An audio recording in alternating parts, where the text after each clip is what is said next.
सो गया ना। कैसे पता? कैसे पता? उस दिन मम्मी चिल्ला चिल्ला के बताई थी। और कैसे पता? क्या? ये भी कोई चीज है क्या? देखा मैं कितनी इंटेलिजेंट हूँ। अरे मैंने आंसर बताया था, मैं इस क्वेश्चन की जीनियस थी, तो मेरे को जीनियस बुलाया जाए। नहीं, मैंने बताया था। मैंने बताया था। Hey guys, welcome back to the channel. तो शाम के बज रहे ऑलमोस्ट 6:30, मुझे भी नहीं पता था। और मौसम अभी भी बहुत अच्छा हो रखा है। दिन ढलने में अभी भी ऑलमोस्ट 45 to 50 मिनट्स है।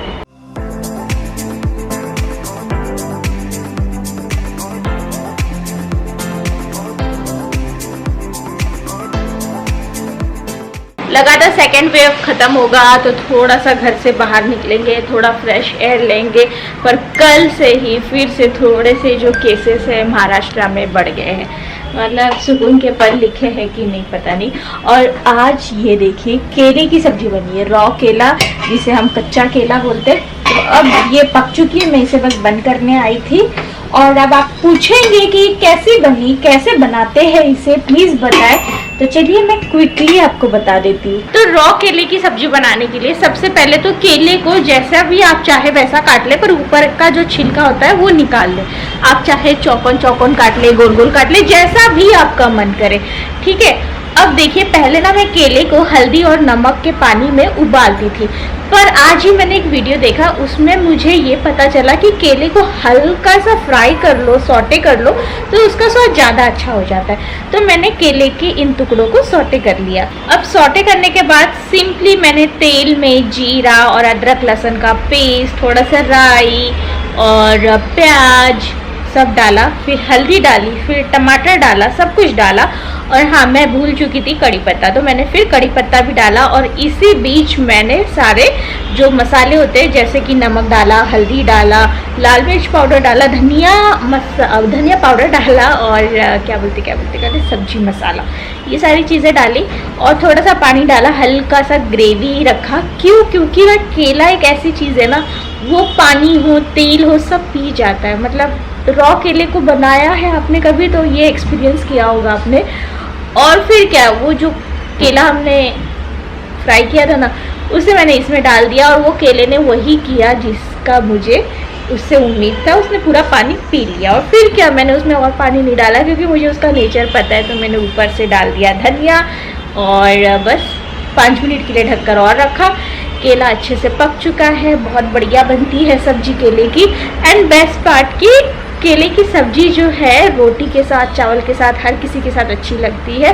और कुछ नया खाया, कुछ अलग खाया ऐसा फील होता है। तो हमारे घर में वैसे काफ़ी दिनों बाद केला आया है। एक टाइम था कि बहुत फ्रिक्वेंटली केला आता था, पर पता नहीं कैसे, पर काफ़ी दिनों बाद आया है, पता नहीं क्यों ऐसा हुआ। रेगुलर वर्कआउट करने की वजह से मेरे बॉडी में हल्का फुल्का पेन रहता है और मसल्स भी मेरे रिलैक्स नहीं हो पाती, इसलिए मैंने आजकल गुड वाइब्स के night jasmine body massage oil की मदद से मसाज करना चालू कर दिया है। इसकी वजह से मेरी जो बॉडी में ब्लड सर्कुलेशन है वो अच्छे से होता है, क्योंकि ये हेल्प करता है उन सब में। और इसकी जो सूदिंग सी खुशबू है वो मेरे माइंड को रिलैक्स करता है। ये बना है 100% नेचुरल ऑयल से, इसमें कोई भी मिनरल ऑयल नहीं है। और बेस्ट पार्ट की ये नॉन की है। उसी के साथ ये मेरी त्वचा को नरिश करता है, सॉफ्ट बनाता है एंड सपल बनाता है। मैं इसको लगाकर नहाने चली जाती हूँ और मेरे मसल्स इतने ज़्यादा काम फील करते हैं कि मैं आपको क्या बताऊँ। आप भी इसे रेगुलरली इस्तेमाल कर सकते हैं। ये ऑल स्किन टाइप है और इतना ही नहीं, इसमें पैराबेन, सल्फेट या फिर सिलिकॉन बिल्कुल नहीं है, ना ही एनिमल टेस्टिंग हो रखी है। और हाँ, गेट गॉर्जियस सेल चल रही है 16 से 19 जून तक, जहाँ पर अप टू 50% ऑफ मिलेगा और 10% ऑफ का कूपन कोड मैं प्रोवाइड कर दूंगी। लिंक सारी आपको नीचे डिस्क्रिप्शन बॉक्स में मिल जाएगी। फ्लैट 15% ऑफ मिलेगा बेस्ट सेलर प्रोडक्ट्स पर, जैसे गुड वाइब्स, एल गुडनेस, डम डॉक, वायम आयुर्वेदा, NY बे एंड स्टिक वर्की, पर्पल, अफसा हलाल। उसी के साथ आपको मुझे बताना है कि मेरे घर में ना पता नहीं कैसे, ये देखिए मैं गिरते गिरते भी बच गई, मेरा चप्पल फंस गया था। तो मेरे घर में ना काफ़ी सारी चीज़ें जो है वो ख़राब हो गई है। अब ये क्यों ख़राब हुई, क्या इनके पीछे का रीज़न है, देखो मैं तो नहीं जानती हूँ, पर अब हो गई है तो इन्हें सुधारना तो पड़ेगा। क्योंकि हम इंसानों की लाइफ जो है इलेक्ट्रॉनिक्स चीज़ों के इर्द गिर्द हो गई है।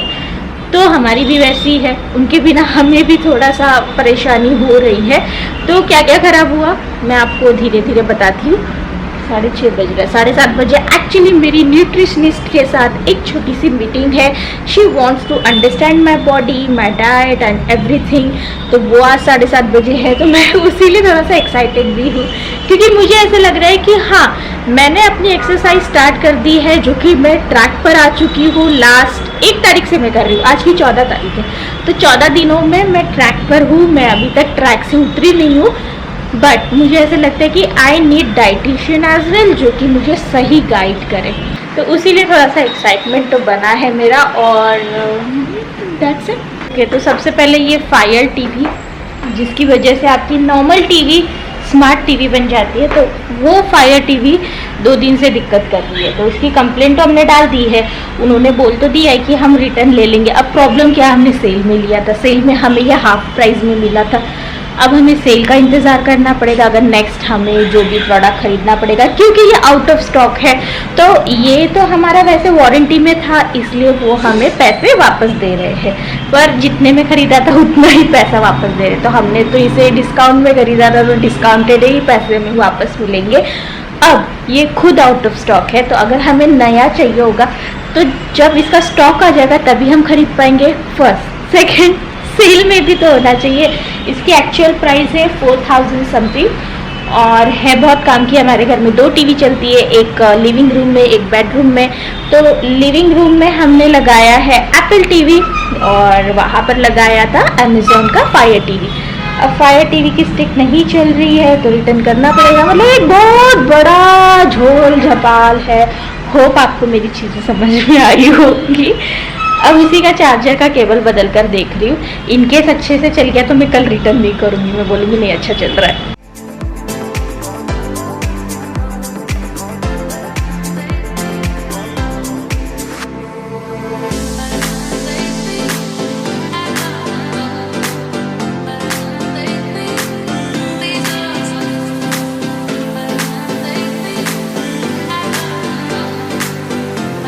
तो यहाँ पर टीवी चल तो रही है, पर अगर ये रिस्टार्ट हो जाती है अपने आप तो डेफिनेटली रिटर्न होगा। अगर नहीं होती है तो अच्छी बात है, इसका मतलब मेरा केबल ख़राब था, जो USB वाली केबल।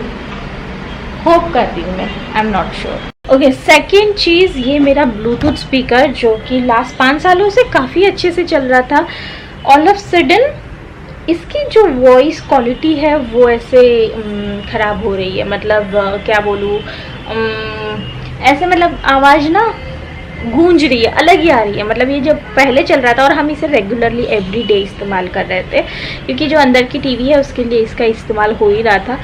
पर अभी इसमें की जो आवाज़ है ऐसे घूम घूम घूम ऐसे करती है। अगर थोड़ा सा भी आवाज़ बढ़ा दो, तो स्लो रखो, धीरे रखो तो वॉइस ठीक आती है, पर वॉल्यूम बढ़ाते वॉल्यूम की जो क्वालिटी है वो ख़राब हो जाती है। तो ये एक इसमें प्रॉब्लम आ गई है। डाइटिशियन का फ़ोन तो आया नहीं, मैं इतनी देर से वेट कर रही हूँ, लास्ट आधे घंटे से, पर नहीं आया। तो कोई बात नहीं, मैंने उन्हें मैसेज भी किया पर उन्होंने रिप्लाई नहीं किया, सो हो सकता है बिजी होंगी। अब मैं आपको दिखाती हूँ और क्या क्या चीज़ें ख़राब हुई है घर में। तो ये है मेरा M50 कैनन का कैमरा, जिसे मैंने जुलाई 14 को, जुलाई 14 नहीं, ये तो जून चल रहा है, तो जुलाई 14 को 2019 में ख़रीदा था। इसमें क्या प्रॉब्लम आ गई है कि अगर मैं बैटरी इसमें डालती हूँ, अभी तो निकाला है मैंने, ये खाली है स्लॉट, और ये डालती हूँ और यहाँ से अगर ये कैमरा ऑफ है फिर भी ये ऑन हो जाता है। सो ये प्रॉब्लम आ गई है। तो अच्छी बात है कि ये भी वारंटी में है, तो इसे भी मैं लेकर जाऊंगी और चेक करवाऊंगी कि भाई इसे क्या हुआ है। उसके बाद ये टीवी, जिसे हमने 2018 में ख़रीदा था, और ये थी थॉमसन की, और ये नॉर्मल सी टीवी थी, स्मार्ट टीवी थी। एक्चुअली ये स्मार्ट टीवी थी, पर हमें ये बिल्कुल पसंद नहीं आई थी, और हमने ये ऑनलाइन ख़रीदी थी, फ्लिपकार्ट से ख़रीदा था, याद नहीं आ रहा है मुझे, हाँ फ्लिपकार्ट से ख़रीदा था। सो ये टीवी ख़राब हो चुकी है, और इसके पीछे स्ट्रिक्टली लिखा हुआ है कि एक बार टीवी ख़राब हो गई तो आप इसे रिपेयर नहीं कर सकते, क्योंकि ये खुलेगी नहीं और इसके कोई भी पार्ट्स चेंज नहीं हो सकते। ये इस टीवी के पीछे लिखा है। तो ये टीवी 3 साल के अंदर ही ख़राब हो गई। और ये है मेरी LG की वॉशिंग मशीन। तो आप इसे पहले देख लीजिए अंधेरे में जितनी दिख रही है, फिर मैं इसमें क्या प्रॉब्लम आई बताती हूँ। तो मेरी वॉशिंग मशीन में, मैं फ्रीज में बोल रही थी, टचवुड मेरी फ्रीज बहुत अच्छे से चल रही है, तो उसका तो नाम नहीं लेना चाहिए एक्चुअली। तो वॉशिंग मशीन में क्या हो गया सबसे पहले कि वो स्पिन अच्छे से नहीं कर रही है। हमने जब उसमें ये प्रॉब्लम आई थी ना, तभी हमने बुला लिया था क्या बोलते हैं इलेक्ट्रीशियन को, हाँ इलेक्ट्रीशियन ही है, हाँ। तो उसने बोला था कि इसमें कम से कम 10,000 का खर्चा है। तब हमारा ये प्लान था कि हमें लखनऊ शिफ्ट होना है, तो हमने सोचा था कि यार 10,000 का खर्चा करने से अच्छा है कि हम लखनऊ शिफ्ट होकर नई वॉशिंग मशीन खरीद लेंगे, क्योंकि ये वॉशिंग मशीन हमने ऑलमोस्ट 10.5 साल पहले खरीदी थी और तब से हम लोग कंटिन्यूसली एवरी डे इसे इस्तेमाल कर रहे थे, और कभी कभी तो दिन में 2 या 3 बार भी चल जाती है। सो हमने इसे बहुत एक्सट्रीम लेवल पर यूज़ किया है। तो अगर 10.5 साल के बाद ये मशीन ख़राब भी हो जाती है तो हमें मतलब इतना ज़्यादा पछतावा नहीं था, क्योंकि हमने यूज़ भी की है, काफ़ी लंबी चली भी है, और इसलिए हमने सोचा था कि लखनऊ जाकर हम लोग नई खरीद लेंगे। पर जब हम लोग वापस आए लखनऊ से, आपको सारी चीज़ें पता है तो इसलिए मैं वो चीज़ें वापस दोहराऊंगी नहीं। तो जब हम लोग लखनऊ से वापस आए 13 अप्रैल को, तब तक यहाँ पर आई थिंक 15 अप्रैल तक पूरा लॉकडाउन लग चुका था। अब हालांकि दुकानें खुल गई है, पर हमारी मशीन के साथ एक बड़ी प्रॉब्लम है, मैं आपको बताती हूँ। तो ये जो फ्रेम आपको दिख रही है ना यहाँ पर, ये फ्रेम, तो इस फ्रेम को खोला जाता है और उसके बाद ये मशीन, हमने इसे बाहर रखा था, मतलब ये इतने कम स्पेस से ये मशीन बाहर गई नहीं थी एक्चुअली, ठीक है। तो इस फ्रेम को खोलने के बाद ही ये पॉसिबल हुआ था। तो इस फ्रेम को खोलने के लिए हमें 2 से 3 लोगों को घर पर बुलाना पड़ेगा, प्लस न्यू वॉशिंग मशीन के लिए लोग भी आएंगे घर पर, इंस्टॉलेशन के लिए तो घर पर आएंगे ही ना, और वो फ्रेम खोलने के लिए भी। तो ये बहुत बड़ा मतलब खतरा है, ऐसा हम लोग मान कर चल रहे थे, और इसलिए फिर हमने प्लान ही चेंज कर दिया कि नहीं, हम लोग न्यू वॉशिंग मशीन अब नहीं खरीदेंगे।